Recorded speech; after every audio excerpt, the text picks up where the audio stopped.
News of the times. The first private execution. The poisoning of Richard Biggadike, 1868. Stickney, Lincolnshire, 1868.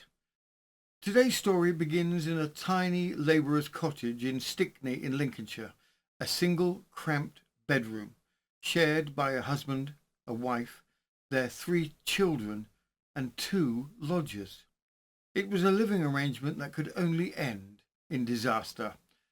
Richard and Priscilla Biggadike's marriage had become a battlefield, shouting across thin walls, accusations of infidelity, and a wife overheard saying that she could not abide her husband and would like nothing better than to see him brought home stiff. So when Richard suddenly fell violently ill one autumn evening after taking tea and shortcake prepared by his wife, suspicion in the village spread instantly. Had Priscilla finally done what she'd so often spoken of?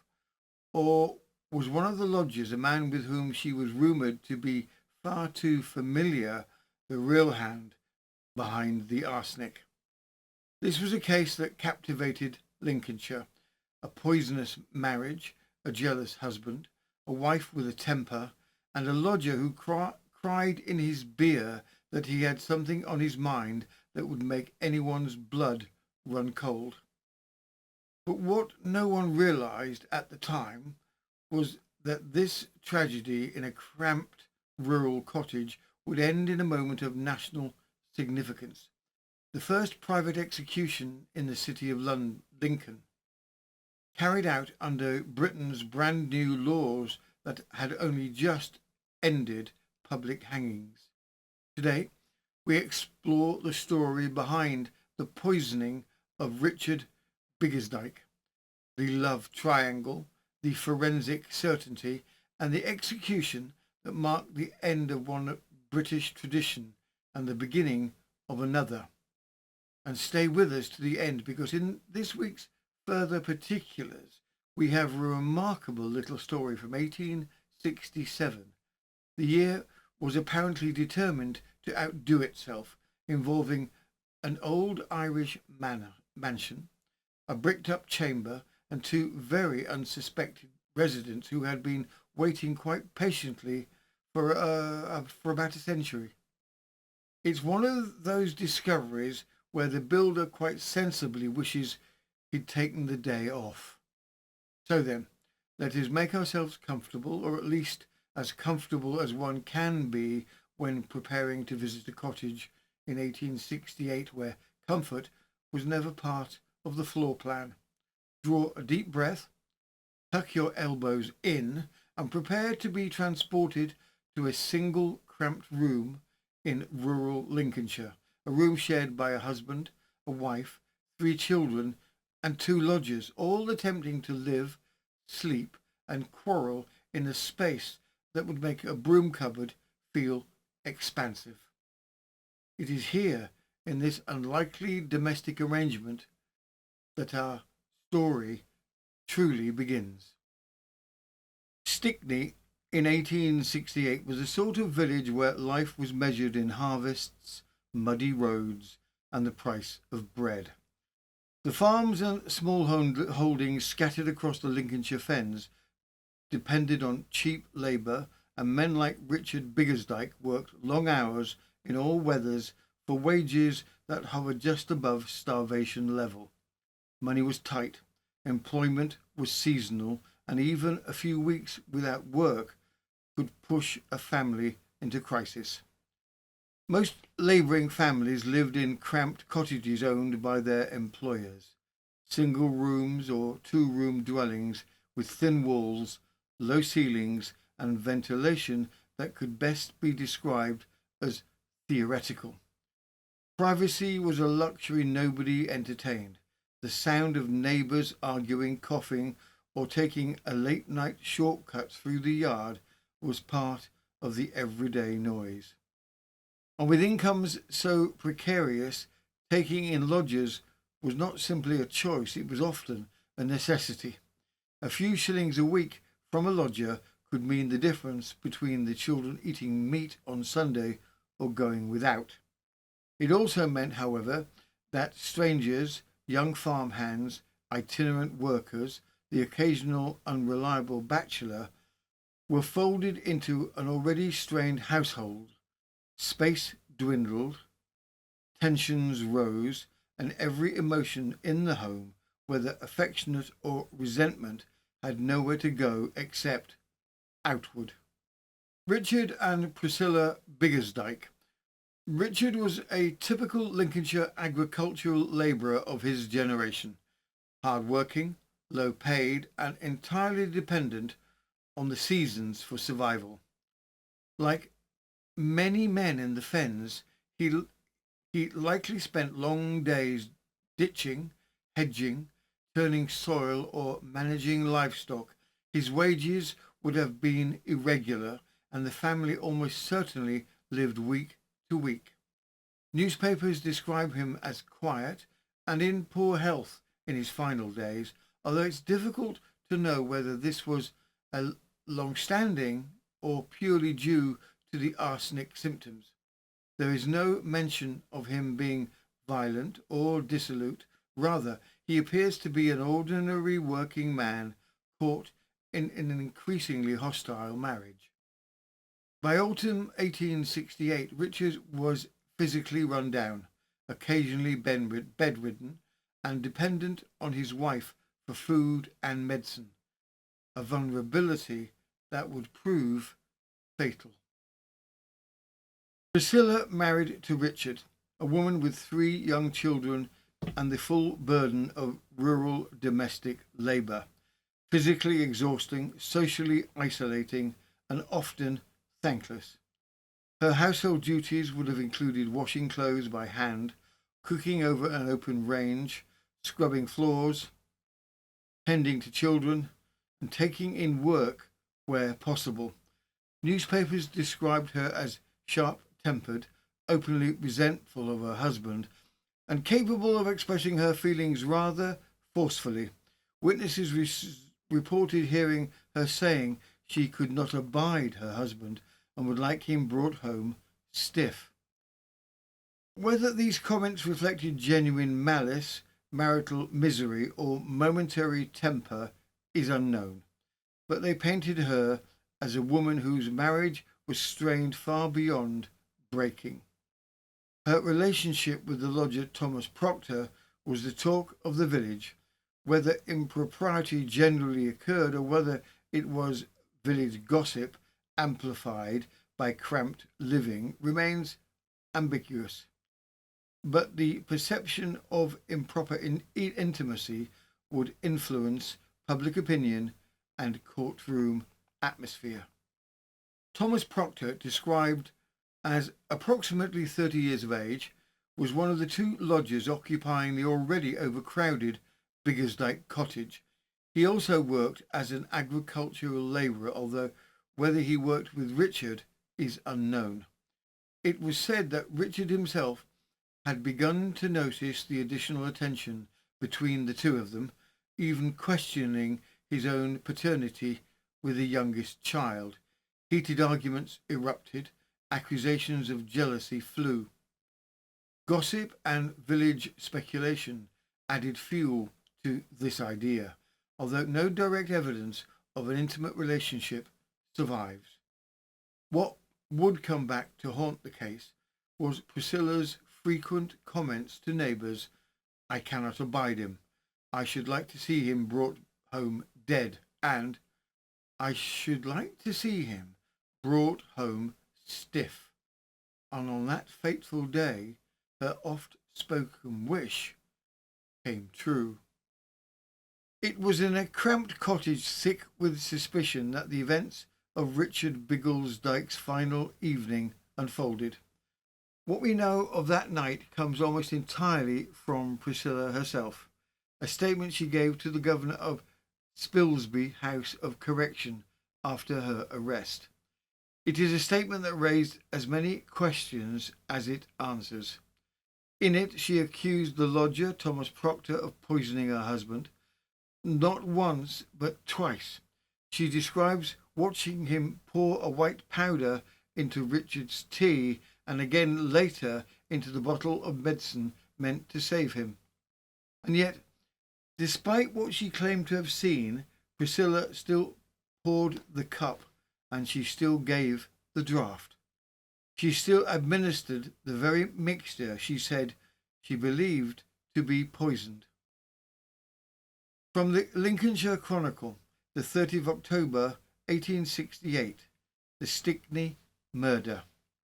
Priscilla Biggadike's statement to the police. The last day of September, a Wednesday, I was standing against the tea table and saw Thomas Proctor put white powder of some sort into a teacup and then pour some milk, which was then on the table, into it. My husband at that time was in the dairy washing himself. My husband came into the room directly after and sat himself down to the table.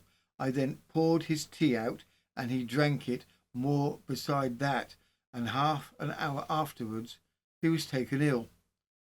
He went out of doors and was sick and came in and sat for about 10 minutes and then went out and was sick again and then went to bed, and he asked me to send for the doctor, which I did.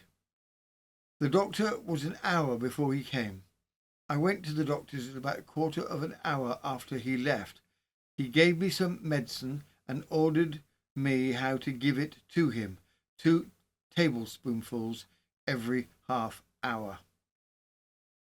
I was to put on a mustard plaster on the stomach, and he came no more till 11 o'clock at night. I came downstairs and to go out of doors and asked Thomas Proctor to go upstairs and sit with my husband. When I went upstairs into the room, I was going up and I saw Proctor putting some white powder into the medicine bottle with a spoon, and he then went downstairs and left me in the room with my husband. As soon as he had left the room, I poured some medicine into the cup and gave it to my husband, and I tasted it myself. In an hour afterwards I was sick, and so I was like that 2 days after. What I have just stated about the medicine took place at about 2 o'clock in the morning after the doctor had gone. By morning the rumours had already begun.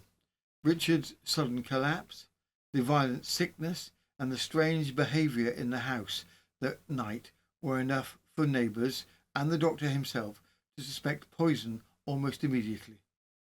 Rural communities were used to hardship, and not to a grown man dying so suddenly after a quiet supper at home. But what shocked people most was not the death, it was Priscilla's own account of it. Instead of pleading ignorance or misfortune, she offered a story that pointed directly at her lodger, Thomas Proctor, the young man with whom she was said to be far too familiar. She accused him of putting powder into the tea and again into the medicine. She insisted she had seen it with her own eyes. To those who knew the Biggadikes, this was astonishing. A labouring wife, a mother of 3, was expected to be the moral anchor of a household, the steady presence keeping poverty and misfortune at bay. To openly implicate a lodger, a man living under the roof in her husband's death, was scandal enough. To admit she had still served the tea, still poured the draught she believed to be poisoned, left the village struggling to make sense of her story. Whispers spread. The cottage filled with speculation, and by the time the coroner convened his court, the entire district seemed determined to witness the tragedy unfold for themselves. Was this a lover's plot, a jealous husband's revenge gone wrong, or something darker still? And with that mood hanging over Stickney, the inquest began. From the Lincolnshire Chronicle, the 30th of October 1868, the Stickney murder.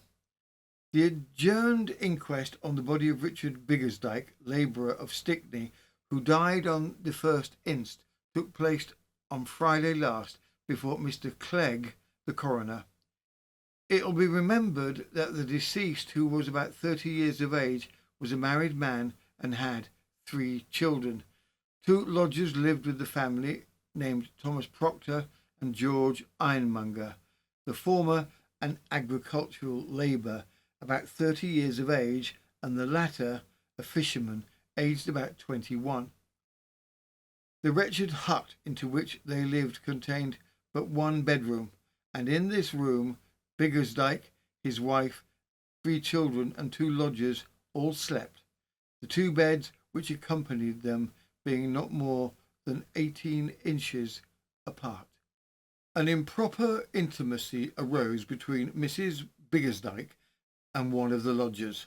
The husband became at first suspicious, next jealous, and finally so dissatisfied with her conduct that quarrels between them became fierce and frequent.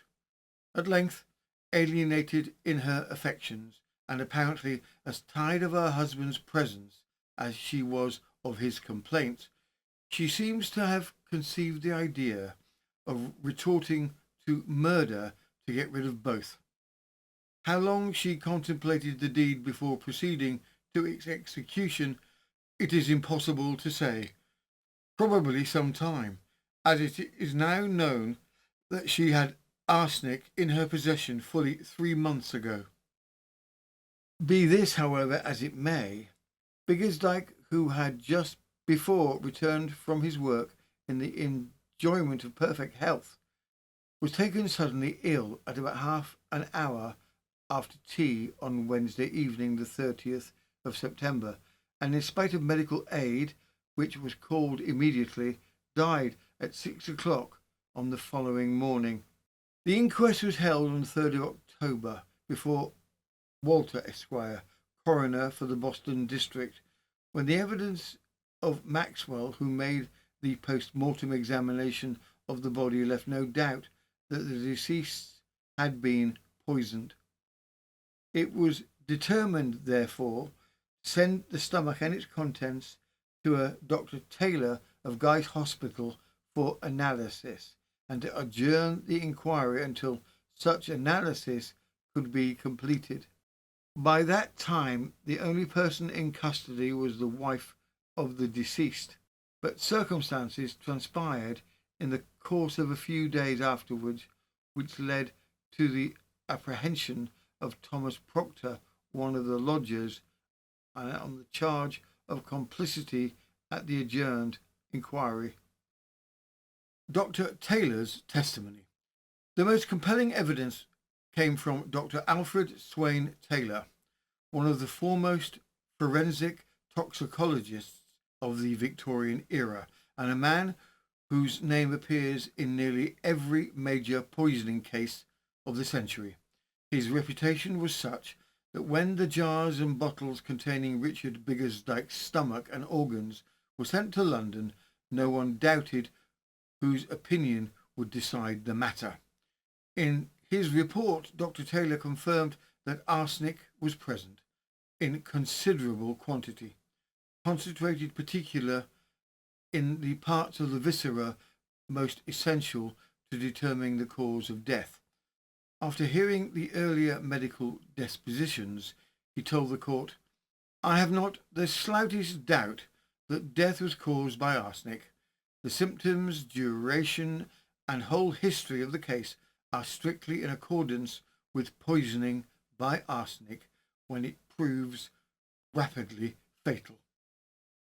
He went on to explain that Richard must have taken a large dose, larger than usual, and although some had been expelled by vomiting and purging, what remained was still enough, in Taylor's words, to destroy the life of another person. Then came the line that sealed the matter. "I never saw a clearer case of poisoning by arsenic." What started many in attendance was Taylor's observation about the speed of death.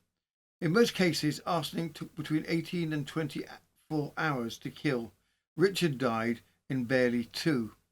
It was exceedingly fast, and to Taylor, the rapid collapse of the victim only confirmed the size of the dose, and the certainty of the diagnosis. The final piece of evidence came from Priscilla herself, the statement she had given to the governor at Spilsby. In it, she repeated her accusation against Thomas Proctor, claiming he had twice seen him put a white powder into Richard's tea and later into the bottle of medicine.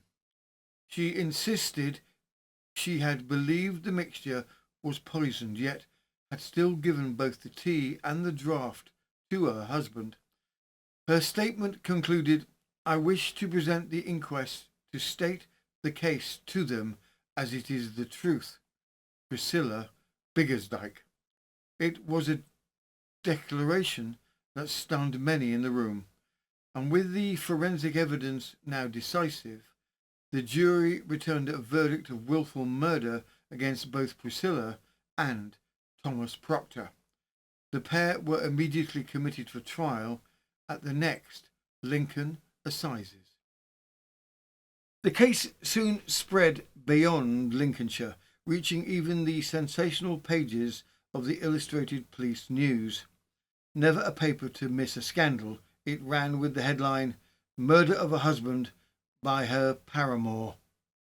The article described the affair as evidence of a fearful depth of moral degradation, retelling the cramped cottage, the alleged intimacy with all the dramatic flourish that made the paper infamous. But behind the melodrama, the facts remained the same. The inquest had returned a verdict of wilful murder against both Priscilla and Thomas Proctor, and the pair were committed for trial at the next Lincoln Assises. When the case reached the Lincoln Assises, it didn't take long for the judge to see what the villagers had not. The evidence against Thomas Proctor rested entirely on Priscilla's own statement, a statement riddled with contradictions, emotion, and personal motive. With nothing independent to support her accusations, Mr. Justice Byles advised the grand jury that there was no case to answer. Proctor was released without being called upon to defend himself. And so, when the doors of the court opened and the names were read, Priscilla Biggadike stood alone. Alone for the murder of her husband, alone to face a charge of wilful murder that carried only one possible sentence. From the Lincolnshire Chronicle, the 11th of December 1868, Lincolnshire Winter Assises. The case of Priscilla Biggadike, a widow aged 29, and Thomas Proctor, a young man aged 31, who were jointly charged with the wilful murder of Richard Biggadike in Stickney in this county on the 1st of October 1868. The facts he had collected appeared to be these. The deceased, Richard Biggadike, 30, was in the prime and vigour of life and was perfectly well in health. He had been married some time and was the father or the supposed father of 3 children. The deceased and his wife, the female prisoner Priscilla Biggadike, did not live happily together. Of that there would be abundant evidence. They quarrelled frequently and loudly and passionately. They would find that on one occasion, while the woman was nursing a child, the deceased said something to her, whereupon they quarrelled, and he exclaimed, "That is not my child," upon which she answered, "It is mine by all events." This was evidence that the deceased entertained doubts on the conjugal fidelity of his wife, and that she knew that he did. On another occasion, she brought downstairs a new dress to show to a neighbour, in the presence of her husband. When he said that was not bought with money, from this it was fair to presume that he supposed the money came from something else or someone else in a way in which it ought not. But the most important evidence was that which would be laid before them from one or 2 witnesses, and it was to this effect. The wife had said to them, speaking of her husband, "I cannot abide him. I should like to see him brought home dead, and I should like to see him brought home stiff." These witnesses would be brought before them, and they would judge as to the degree of credibility that they could attach to the evidence, always recollecting that the parties were in an excited state and that the words were uttered loudly. The prosecution then turned to evidence suggesting that poison had been in the Biggadike household for some time. One witness would testify that Priscilla had offered her a substance to destroy mice some 2 or 3 months before the death. She herself had called it white mercury, although whether she meant arsenic or corrosive sublimate was unclear.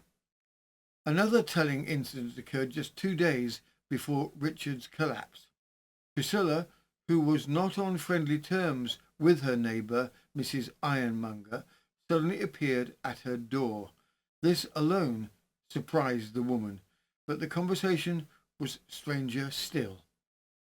There had recently been a case of dog poisoning in the neighbourhood, and Priscilla remarked that inquiries were being made and that no poison had been found, and that it would be difficult to detect it among the dog's food. The timing of this visit, the sudden friendliness, and the subject of their conversation would all be presented to the court as ominous signs of forethought. The death of the husband happened on Wednesday the 30th of September. In the afternoon, the deceased had gone to his work as usual and came home to his tea between 5 and 6.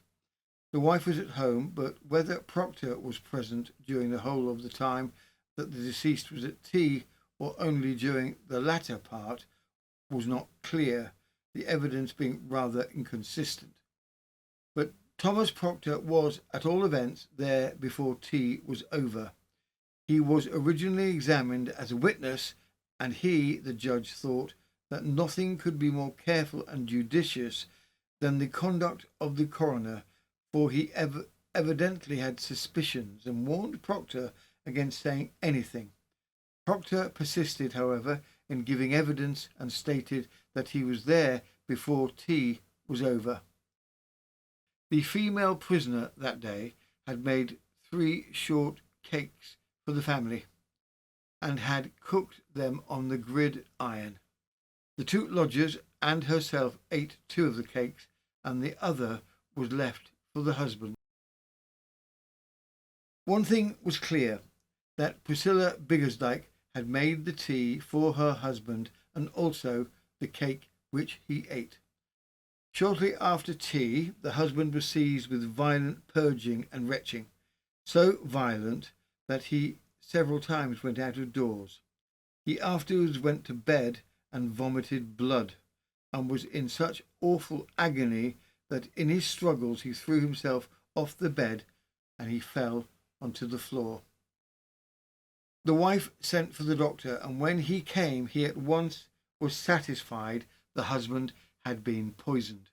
He afterwards sent the emissions and the contents of the stomach and intestines to Mr. Taylor, who would tell them that there was no question that they were saturated with arsenic, and the quantity used had been very large. They would remember too that besides what was forwarded to Dr. Taylor, there was what the deceased voided in the yard previous to going upstairs. Suspicion fell upon the female prisoner, Priscilla Biggadike. The Friday after the occurrence, some neighbours were in the house, and Proctor came up and beckoned to the female prisoner to go out to him, saying that he wanted to speak to her. He then said to her, according to the witnesses, "Mind what you say," whereupon she replied, "Don't take me for a fool. Don't tell me more than I know." Shortly afterwards, about a week, he believed, Proctor was in the house of a neighbour, rather on beer, as the witness said. He got up, laid his hands on the table and said, "I've something on my mind that would make anybody's blood run cold. It does mine." He then laid his head in his hands and burst out crying, adding, "I've lost my best friend." The judge then turned to the statements Priscilla herself made after her arrest, two in total, one to the coroner and one to the jailer. In both she repeated the same accusation. "I saw Proctor putting some white powder into a cup just before my husband took his tea."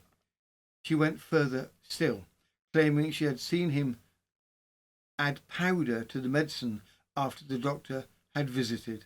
If true, this would suggest the poisoning continued long after Richard first fell ill, a detail the prosecution described as particularly damning.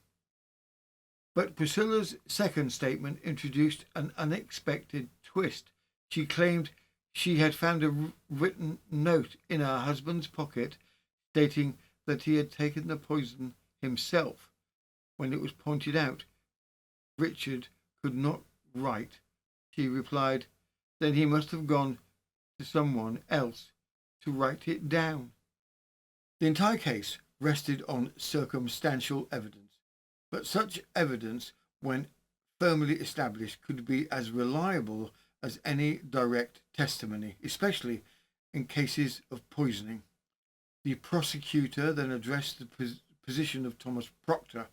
The only material against him came from his own remarks, and even if Priscilla's accusations were true, her statement could not legally be used against a co-accused. All that stood on record were two comments: his warning to her to mind what she would say, and her sharp reply that she knew what she was about. Proctor had attempted to suggest he was not present at tea, and in one sense that was accurate, but he had admitted being in the room before the meal was finished. He insisted there was no poison in the house. Whether he truly knew that or not was another matter, but the judge made it clear that evidence against him remained slender. The judge then turned to the position of Priscilla Biggadike. Even if the jury believed her statement that she had twice seen Proctor add powder to the cup and later to the medicine, the law offered her no protection. If she was present, aware, and assented to the act, she was what the law termed a principal in the second degree, and therefore just as guilty as the person who administered the poison. In poisoning cases, the judge reminded them such complicity carried the same weight as the act itself. Her counsel did what they could. They stressed the circumstantial nature of the evidence, the absence of any witness who actually had seen Priscilla place powder in the tea, and the contradictions in her own statements. But even her attempt to blame Proctor could not save her, for if it were true, the law still held her equally responsible. The jury did not take long. They found Priscilla Biggadike guilty. She remained composed as the verdict was announced, but when the clerk of arraigns asked whether she had anything to say why sentence of death should not be pronounced, she burst into tears. The judge then passed the sentence of death upon her. Before we continue with Priscilla's final mourning, we must pause for a moment of historical context. Just months earlier, Britain had undergone one of the most significant changes in its criminal justice system since the Bloody Code. For centuries, executions had been public spectacles, vast crowds gathering outside prison gates, vendors selling refreshments, pickpockets working the throng, and by late Victorian times, scenes that were more carnival than solemn warning. The behaviour of spectators had long troubled magistrates, clergy and reformers. Instead of inspiring moral reflection, executions had become occasions for drunkenness, mockery, and even applause. And so, in 1868, Parliament abolished the public hanging. From that moment on, executions were to take place behind prison walls, witnessed only by officials, clergy, and a small number of authorised reporters. Priscilla Biggadike's death was among the very first carried out under this new law. Her scaffold stood in a secluded corner of Lincoln's castle grounds, built against the southern boundary wall at the debtor's yard, 9 feet high, with the condemned required to walk nearly 100 yards from the jail to reach it. It was a deliberate design, plain, controlled, and hidden from the crowds that would once have surged. The executioner, Thomas Askin. The man appointed to carry out the sentence was Thomas Askin, the principal executioner for Yorkshire and surrounding counties during the late 1860s. Askin had succeeded the notorious William Calcraft in several northern jurisdictions. Askin had been Lincoln's executioner for several years, but he belonged to the old world, short drops, inconsistent technique, and a reputation for clumsiness. Officials tolerated him when executions were public because most attention fell on the crowd, not the mechanics of the hanging. But a private execution gave nowhere to hide, and Priscilla Biggadike's death was the moment Askin's shortcomings became impossible to ignore. Her scaffold was built in a secluded corner of the castle grounds, 9 feet high, plain and unadorned. But what happened upon it would be watched closely by every official present. It was meant to be solemn, controlled, respectable. Instead, it was remembered as deeply distressing. Priscilla suffered. The drop was mishandled, and Askin was finished. The authorities did not publicly condemn him, but they did something far more telling.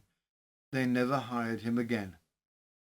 Priscilla Biggadike's execution then became more than a tragedy. It was the moment the Victorian state realised it needed a professional. From the Lincolnshire Chronicle, the 2nd of January 1869, the execution of Priscilla Biggadike, the Stickney murderess. The first private execution in this city took place within the castle walls on Monday morning, when Biggadike suffered the last dread penalty of the law for the wilful murder of her husband, Richard Stickney, on the 1st of October last. At the time of the trial, we described the prisoner's appearance and her conduct in the dock. Throughout the day she remained unmoved, presenting a bold front to those witnesses whose evidence told against her, and she only appeared to feel conscious of her position when the dread sentence of the judge was pronounced. Since her conviction, the condemned woman had abundant time and opportunity, by a free and full confession of her guilt, seek for mercy for her great and deadly sin. The chaplain of the prison, the Reverend H. W. Richter, had been in daily communication with her, has reasoned with her, prayed for her, and earnestly exhorted her to acknowledge the justice of her system and sentence, but without avail. She appeared to listen with interest to his ministrations, expressed herself satisfied with the religious consultation offered by him, but fixedly persisted her declaration of innocence. To the last, she appeared to hope that a reprieve would come through, and she was told that no effort to her pardon had been made. At 8:45 the unfortunate woman was placed in the hands of Arsenic, the executioner, who proceeded to pinion her. The representative of this journal had arrived some time before this, but was not permitted to witness the operation. He was informed, however, that she underwent the painful process with remarkable fortitude and quickly recovered from a slight faintness that momentarily overcame her.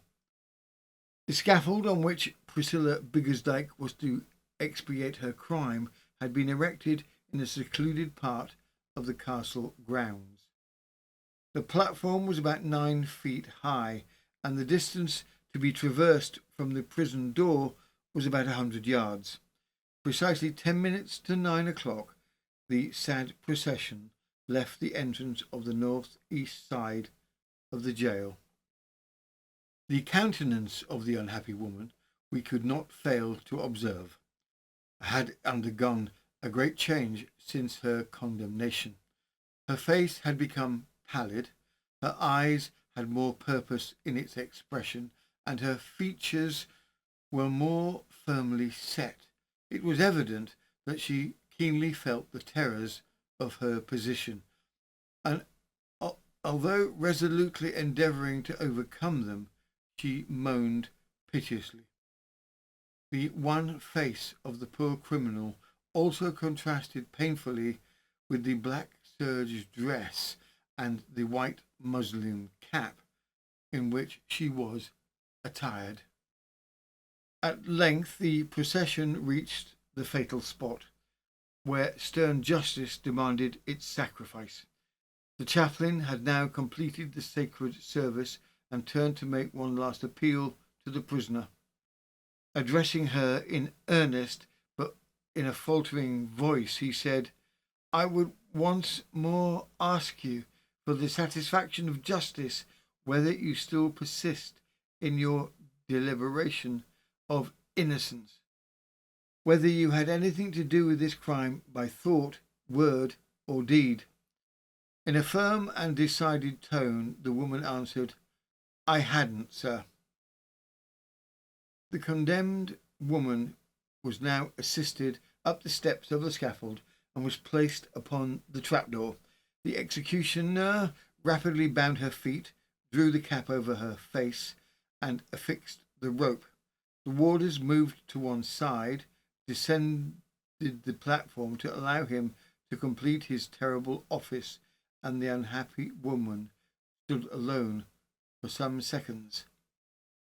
Any hope of mercy had now fled from her, and her moaning became piteous in the extreme. While in this position, she cried out in an agonizing tone, "All my troubles are over." Then again, as if revolting from the operation of the executioner, "Shame that you're going to hang me." And lastly, "Surely it ended now." At this instant, the clock on the cathedral told the hour of 9, and before the great bell had ceased to strike, the bolt was withdrawn, and the unfortunate woman, without uttering one cry to heaven for mercy, was launched into eternity. The body struggled for some moments, and the officials were of the opinion that the executioner had performed his work ineffectively. Gurgling sounds issued from the lips for at least 3 minutes, and then there was profound silence.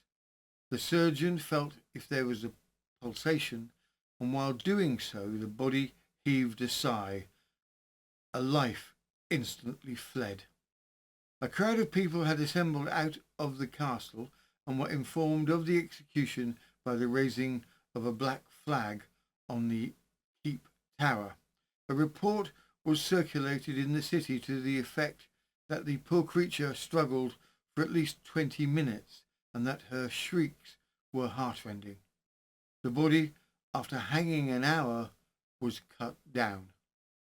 Epilogue: the infamous Thomas Proctor confession, an unverified historical claim. Some later accounts, often in local histories and online summaries, repeat a story that Thomas Proctor, the lodger Priscilla accused at her trial, made a deathbed confession years later, admitting he had administered the arsenic. However, despite repeated retellings, no contemporary or primary source evidence of this alleged confession has been found in court records or surviving newspapers.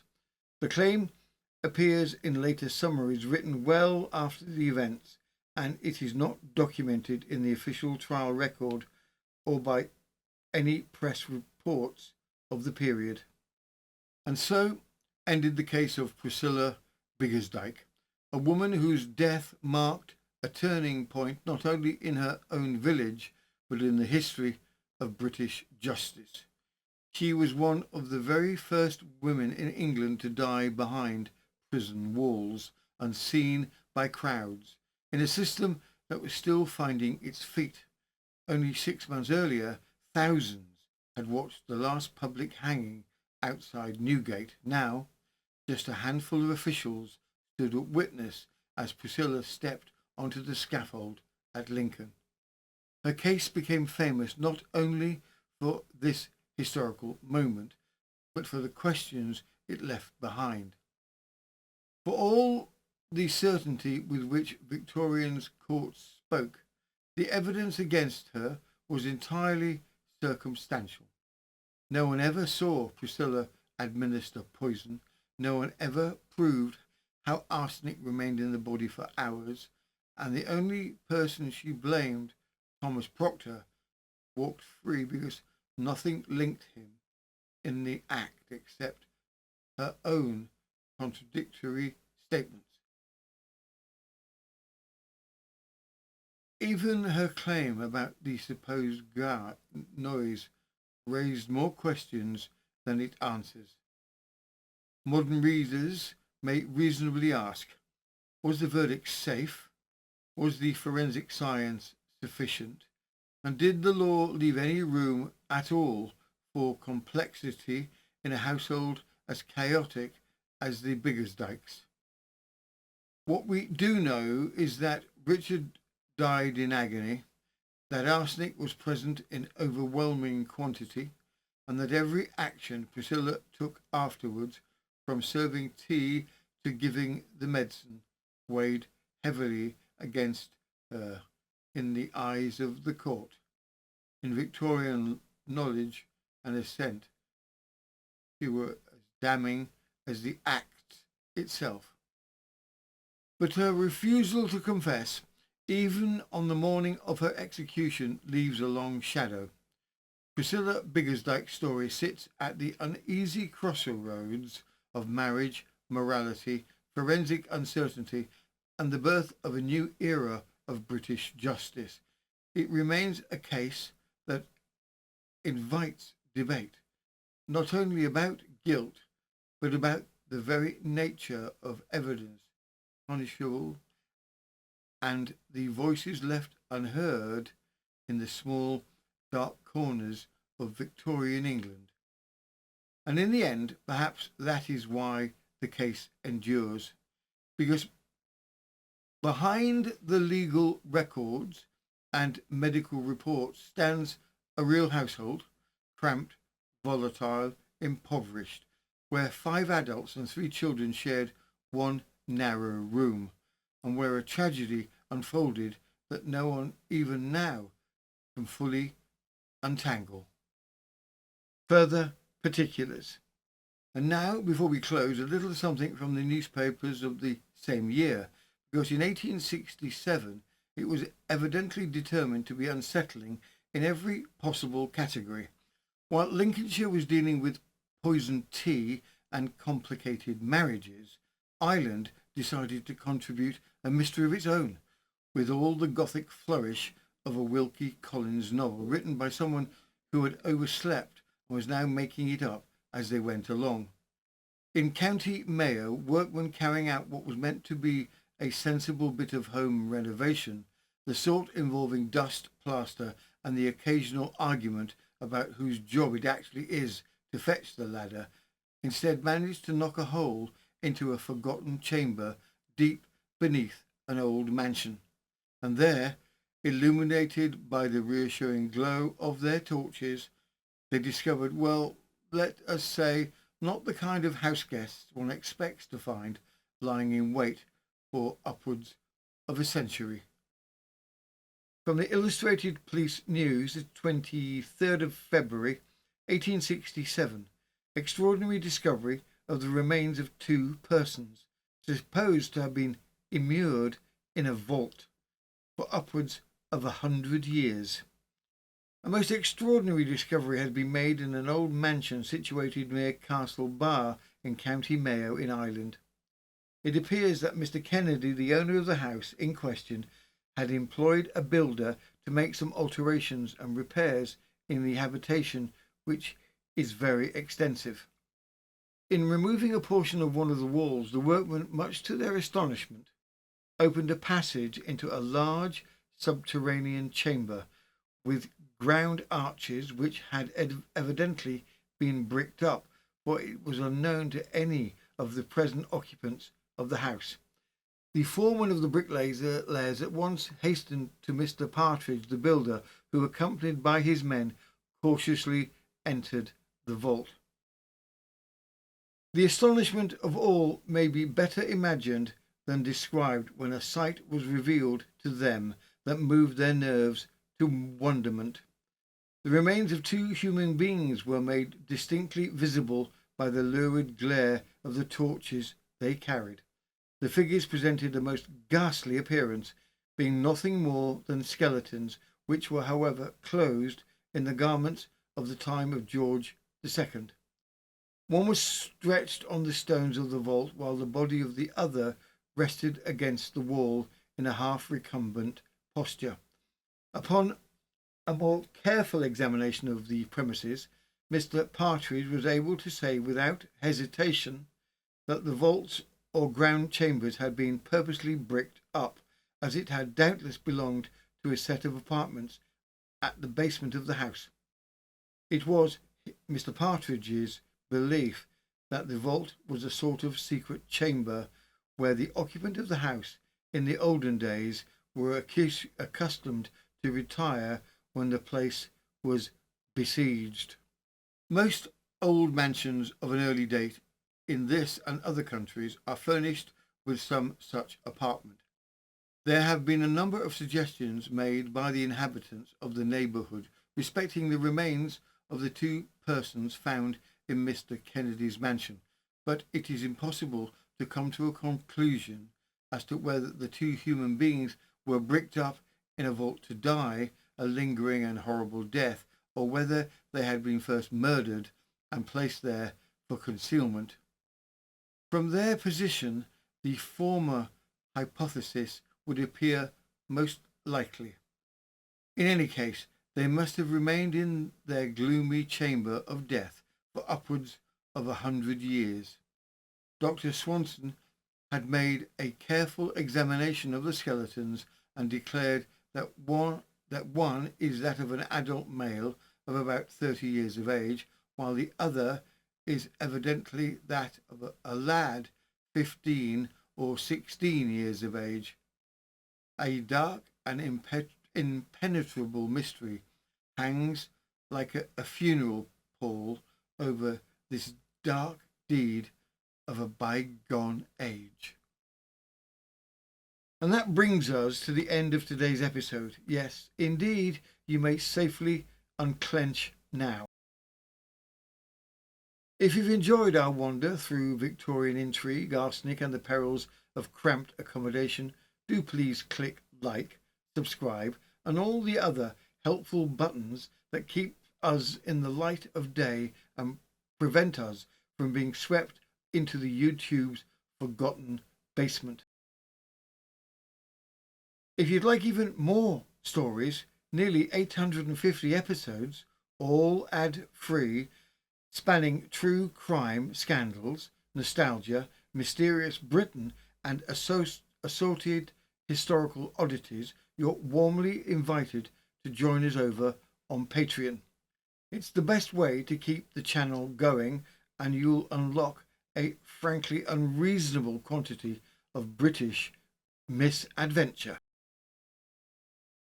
This has been News of the Times, and I am Robin Coles, part-time historian, full-time tea enthusiast, collector of obscure Victorian kitchen implements, and inventor of a short-lived hobby called competitive poison-free baking. And finally, if you just take one thing from today's episode, let it be this. Always know who made the shortcake. It's a small precaution, but it may save you a great deal of unpleasantness. Until next time.